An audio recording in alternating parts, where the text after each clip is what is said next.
నమస్కారం. గడిచిన ఓ 5-6 సంవత్సరాలుగా భారతదేశ ప్రధాని నరేంద్ర మోడీని పదవి నుంచి తప్పించడానికి ఒక శక్తివంతమైన రహస్య బృందం, అదే డీప్ స్టేట్ అని పిలుస్తున్నారు కదా, వాళ్ళు ప్రయత్నిస్తున్నారని కొన్ని వర్గాలు చాలా బలంగా చెబుతున్నాయి. అవునండి. ఇది ఎంతవరకు నిజం, అసలు ఎవరున్నారు దీని వెనుక? ఈరోజు దీని గురించే కొంచెం లోతుగా చూద్దాం. తప్పకుండా. ఇది ఒక పెద్ద అంతర్జాతీయ రాజకీయ చదరంగంలా ఉంది. ఇందులో మోడీ గారు, ట్రంప్, పుతిన్ ఇలాంటి పెద్ద నేతలు ఒకవైపు, మరోవైపు తెర వెనుక కథ నడిపిస్తున్నాయని చెప్పబడుతున్న ఈ డీప్ స్టేట్ శక్తులు, వీళ్ళందరి పాత్ర ఉందని ఈ పత్రాలు సూచిస్తున్నాయి. చాలా ఆసక్తికరంగా ఉంది. సరే, ముందుగా ఈ డీప్ స్టేట్ అంటే అసలు ఏంటి? దీని గురించి మనకు అందిన సమాచారం ఏం చెప్తోంది?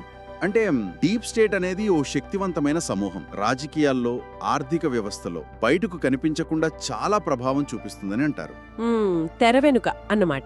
అవును. మరి మోడీ గారిని ఎందుకు లక్ష్యంగా చేసుకున్నారు అంటే, ఆయన ఇండియా ఫస్ట్ పాలసీ, ముఖ్యంగా రష్యా అధ్యక్షుడు పుతిన్తో ఆయనకున్న బలమైన సంబంధం, ఇవి అమెరికా ప్రపంచ ఆధిపత్యానికి అడ్డు వస్తున్నాయని వాళ్ళు భావిస్తున్నట్లు తెలుస్తోంది.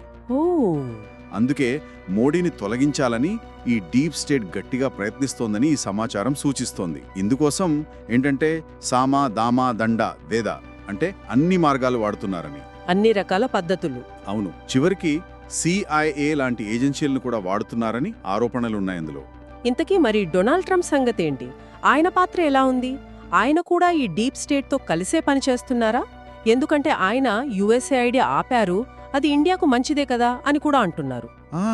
ఇక్కడే విషయం కొంచెం క్లిష్టంగా మారుతోంది. ట్రంప్ USAIDని ఆపడం పైకి బాగానే కనిపిస్తోంది, ఎందుకంటే అది సోరోస్ లాంటి వాళ్లకు, అంటే షాహీన్ బాగ్ రైతుల ఆందోళనలకు నిధులు ఇచ్చిందనే ఆరోపణలున్నాయి కదా. అవును అవును. కానీ ట్రంప్ అసలు ఉద్దేశాలు వేరే ఉండొచ్చని ఈ పత్రాలు విశ్లేషిస్తున్నాయి. ఆయనది అమెరికా ఫస్ట్ కాదు, నా కుటుంబం ఫస్ట్ అన్నట్టుగా ఉంటుందని.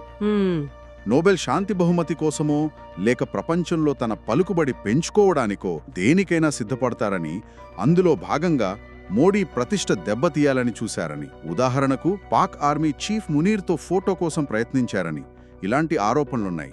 అంటే భారతదేశాన్ని నియంత్రించే ప్రయత్నమా అది? అవును. ట్రంప్ డీప్ స్టేట్తో ఒక రకమైన ఒప్పందం చేసుకున్నారని, ఆయన ఉపాధ్యక్ష అభ్యర్థి JD వాన్స్ కూడా ఆయన మొదట్లో డీప్ స్టేట్ను విమర్శించినా ఇప్పుడు వాళ్లతోనే ఉన్నారని ఇలాంటి సూచనలు కూడా కనిపిస్తున్నాయి.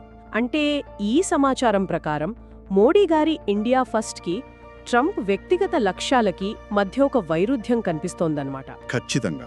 మరి మోడీ గారి విధానం గురించి, ముఖ్యంగా పుతిన్తో బంధం గురించి ఈ సమాచారం ఇంకేం చెబుతోంది? మోడీ గారు ఇండియా ఫస్ట్ విషయంలో అస్సలు రాజీ పడరని, దేశ ప్రయోజనాలే ముఖ్యమని ఈ మూలాలు స్పష్టం చేస్తున్నాయి. ఆ రైతు ఆందోళనల విషయంలో వెనక్కి తగ్గడం కూడా అది దేశ అంతర్గత సమగ్రత దెబ్బ తినకూడదనే ఒక వ్యూహాత్మక నిర్ణయం అని ఇందులో పేర్కొన్నారు. ఇంకా కీలకమైన విషయం ఏంటంటే, పుతిన్తో కలిసి మోడీ గారు ఏర్పాటు చేసిన వ్యవస్థ, అది అమెరికా ప్రణాళికలకు, వాళ్ళ ఆధిపత్య వ్యూహాలకు గట్టి అడ్డుకట్ట వేసిందని విశ్లేషణ చెప్తోంది.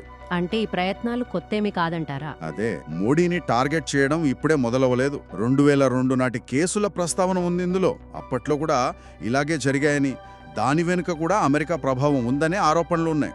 భారతదేశంలో కూడా పాలన మార్పు కోసం కొన్ని శక్తులు పనిచేస్తున్నాయని అన్నారు కదా, అంతర్గతంగా దాని గురించి ఏం తెలిసింది? అవును, అది కూడా ప్రస్తావించారు. అంటే మన దేశంలోనే ఉంటూ డీప్ స్టేట్తో కలిసి పనిచేసే దేశ వ్యతిరేక శక్తులు కొందరున్నారని. వీరిలో ఒక ప్రధాన ప్రతిపక్ష నాయకుడు కూడా ఉన్నారని, వాళ్లందరి లక్ష్యం కూడా మోడీని గద్దెదించడమేనని ఈ మూలాలు సూచిస్తున్నాయి. ఇంకాస్త తీవ్రంగా చెప్పాలంటే, అధికారంలో కీలక స్థానాల్లో ఉన్న కొందరిని అమెరికా ఒక రకంగా కొనేసి ఉండొచ్చనే ఆరోపణ కూడా ఉంది. ఇది చాలా తీవ్రమైన ఆరోపణ. మొత్తం మీద చూస్తే ఈ సమాచారం ప్రకారం అంతర్జాతీయంగా ఒక పెద్ద ఆధిపత్య పోరు నడుస్తోంది. ఒకవైపు మోడీ గారి ఇండియా ఫస్ట్, రష్యాతో బంధం, మరోవైపు ఈ డీప్ స్టేట్, ట్రంప్ లాంటి వాళ్ల ఎత్తుగడలు, వీటి మధ్య భారతదేశం ఉందన్నమాట. అవునండి, ఖచ్చితంగా. మోడీని తొలగించడానికి ఎన్ని ప్రయత్నాలు, ఒత్తిళ్లు వచ్చినా మోడీ పుతిన్ కూటమి బలంగా నిలబడుతోందని తెలుస్తోంది. అంతేకాదు, ట్రంప్ చేసిన కొన్ని ప్రయత్నాలు చివరికి ఆయనకే నష్టం చేసేయని కూడా అంచనా వేస్తున్నారు. ఉదాహరణకి అలాస్కా చర్చల తర్వాత మోడీ గారు దౌత్యపరంగా గట్టిగానే బదులిచ్చారని కూడా ఇందులో ఉంది. నిజంగా ఇది చాలా లోతుగా ఆలోచించాల్సిన విషయం. ఈ సంక్లిష్టమైన భౌగోళిక రాజకీయాలు భవిష్యత్తులో ఎలా మారతాయో చూడాలి. నిజంగానే ప్రపంచ రాజకీయాలను తెరవెనుకు శక్తులు నడిపిస్తుంటే అప్పుడు ప్రజాస్వామ్యంలో ఓటరుగా, పౌరుడిగా మన పాత్ర ఎంతవరకు ప్రభావవంతం? ఇది ఆలోచించాల్సిన ప్రశ్న.